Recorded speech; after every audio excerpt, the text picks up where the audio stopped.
Everybody ready? Is anybody alive? I think we are online. You are? Online, okay.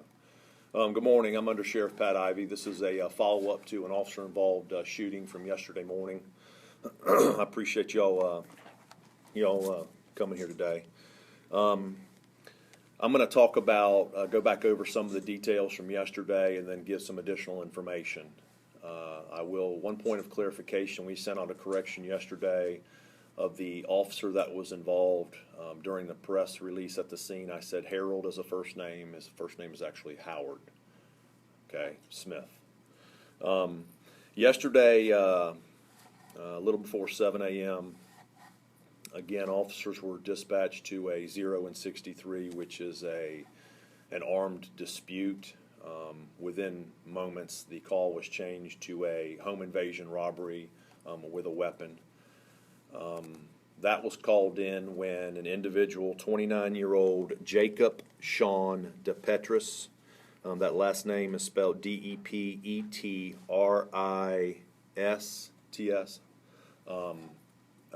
went to the location on Shims Road. That location is a residence of his ex-girlfriend's relatives. He went there to make contact with her in reference to some domestic situations that they're going through. He was armed with a shotgun, as you see here from this picture. That is the actual shotgun. He had that in his right hand, and in his left hand he had a large bottle of liquor. He approached a side door. It's a door that on this residence that opens into a utility room where the washer and dryer are kept. He actually fired the shotgun through the window portion of the door, and then apparently reached in and unlocked and let himself in. That round, then, the pellets from the shotgun shell actually struck the washer machine or dryer that were in that room. The occupants of the home were alerted to the loud noise, came out of the master bedroom and into a den area where then they saw the subject, who they recognized to be Jacob. He began threatening them, and he was asking for the location, I believe, of his ex-girlfriend. They were frightened, in fear. At that point, they retreated into the master bedroom and attempted to close and lock the door. He made a statement that the door's not going to stop me, the door's not going to keep me out. The female then, because it was a male and female, went into the master bedroom bathroom that was inside the master bedroom and locked the door. The male resident attempted to arm himself with a rifle. He had trouble getting his rifle to load, and at that point, Jacob kicked in the bedroom door and entered. At that point, the male resident exited the bedroom and actually exited out of the home with his cell phone and began to call the police. He went to the master bedroom bathroom door and began kicking at that door. The female occupant was hiding in the shower. He was successful in kicking in the door, and he approached her and he put the shotgun to her head and he pulled the trigger. The shotgun did not discharge. He fumbled with it for a minute, trying to get it to work. He then grabbed her and drug her back into the den area, where again he said, he wanted her to call to her significant other who had just run out of the house, because he basically made statements to the effect that, hey, you guys are going to die today or this morning. At that point, he then took her at gunpoint out into the front yard and said, yell for him, tell him to come to you. She was trying to plead with him. He put the shotgun to her head again, and he attempted to pull the trigger again, and again it did not fire. Knowing that the shotgun had already fired through the side door, we don't know the explanation of why it did not fire these two times. But we will say that at one of the locations where it was described by the victims in reference to him racking the gun about it not firing, there was a live shell casing laying there, which would give evidence that he was indeed trying desperately to rack and fire the gun in an attempt to kill them. At that point, when he began to struggle again with the gun, again fumbling with a rifle in one hand and a bottle of liquor still in the other hand, the female occupant ran to another residence, which was basically on the same property but slightly behind that front residence where the initial confrontation had occurred, which that residence is also owned and the people that reside there are also relatives of the front home. It's like an extended family. The subject was making his way to that back residence when, at that time, the male subject who was hiding outside was on the phone with police.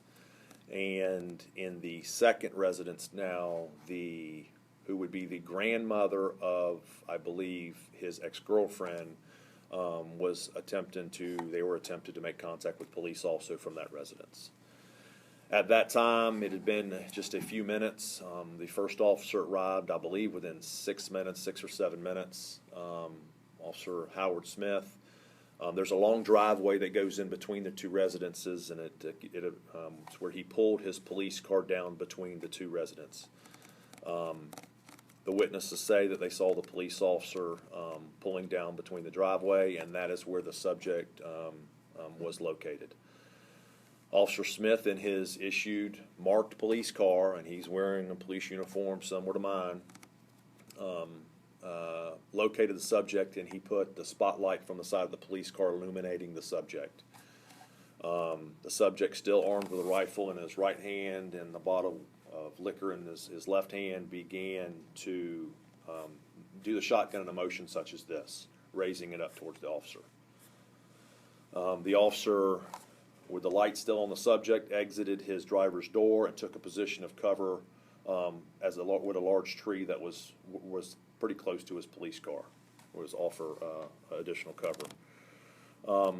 He gave verbal commands for the subject to drop the gun multiple times, and the subject made statements, and these statements we got from the subject officer, and from the witnesses, basically that I don't think so. At one point then, the subject then raised the gun up higher in line with the officer, and the officer, with no other choice, discharged his issued Glock twice, and the subject was struck and immediately fell right there at that location. And right next to him was the shotgun and the bottle of whiskey. The Officer Smith, then approached the subject, maintained cover over the individual that was on the ground, took one of his feet and slid the shotgun slightly back just a little bit to keep it out of the reach of the subject. Another officer then arrived at the scene and attempted to give some first aid to the subject. Shortly thereafter, rescue showed up. Rescue checked the individual and pronounced him deceased at the scene. I will say that listening to the subjects in the home, and we still have to go through an investigative process, obviously, but by their statements, Officer Smith saved lives. That, coupled with the malfunctioning of his own weapon, whatever caused that, those two things saved lives. So with that, I will take any questions you have. Undersheriff Chris Parento, News for Jax. We had a friend tell us yesterday that Jacob had made comments before that he was unhappy and he was going to do something and make police take his life. Have you guys heard anything about that, or is there any credibility to that? I have. I know that they were having some issues with Jacob, apparently some domestic issues. But as far as statements particular to what we would call suicide by cop, I personally have not heard that yet. Dan Scanlon, Times-Union, were there any previous calls for any confrontations he had with the family? There were some. What we do is a call history to that address. I know that there was some other calls, but nothing to this level of significance. But with him? There are a few that we remember. This just happened yesterday morning, so we're going through the details of each of those. So what we have to do is go back. Like in one of them, I believe in the additional information, it says versus boyfriend. We have to go back and verify, is that the boyfriend that we're talking about? So there may be but I don't want to give you a definitive answer one way or the other. Have you, Larry Sproles actually used Jax, has JSO had, upon your recollection, any personal contact with him before? I know you mentioned the calls of service of his address, but You're talking about basically a criminal history. So he has a criminal history, limited here in Duval County. He has some arrests in Nassau County. He has some arrests in Georgia. You will probably be provided, I believe they're going to give you a copy of his arrest history, his criminal history, and out of Colorado. So he had some criminal charges history in some various places all around us and some other states. How close was she standing to him when Officer Smith was firing at him? No, so she had made her way to the other residents at the back, had made it inside, and they were hiding in a kitchen area, I believe, as they were attempting to call the police and say, okay, we see the police. And then I want to say the grandmother or the mother, I'm not sure which, actually said, okay, I see one police car. Was concerned at first. I believe there was a statement concerned, oh no, there's only one police car. And then saw the exchange, the attempt to get him to drop the firearm, then him shoot and him drop, and the other, whichever, because it was the two women, said he's down. So there are those type of. Have you all confirmed whether or not he had any mental health treatment prior to this? I have not yet. And all that would be part of that stuff over the next few days. They're going to, like the question he asked, that will be secondary things that we will need to look into. How many times the officer Smith fired at the suspect? 2 times. And we know that by the capacity of the weapon. So when we go up afterwards, we do what's called a weapon exchange after these type, where that weapon then becomes evidence. So we count the rounds. So because of the capacity of the chambered round plus the 15 in the magazine, you can have a maximum of 15 plus 1 or 16. He had 13 plus 1, so we know that he discharged the firearm twice. We also know that we recovered both shell casings at the scene. As far as how many times the subject was shot, he was shot in the torso area. I won't be able to comment on that because you can have entry, exit, all that stuff. We have to wait for the autopsy report. You said that he also shot, the suspect shot inside the home. Was it just one shot from the shotgun or multiple shots he fired? One shot in the shotgun. So that initial shot that awoke in the occupants was one shot from a shotgun. It looks like potentially a buckshot, which will have anywhere 9 pellets or so. Where went shot through the window portion of a side door and into a washing machine or dryer. That was the only shot that we know of that was discharged by the subject.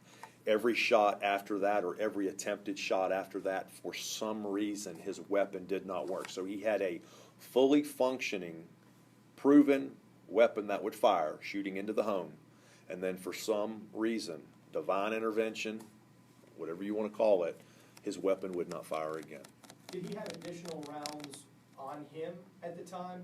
I don't know about the search of his body. I know that, like I told you, at least at one of the places where he was fumbling with it, he racked out a live round, so he had additional rounds to shoot. Yes, with him when he showed up there. Who's this gun registered to? Don't know that yet. Was the ex-girlfriend inside the home with her? She was nowhere near the property. So, anybody else? Thank you very much.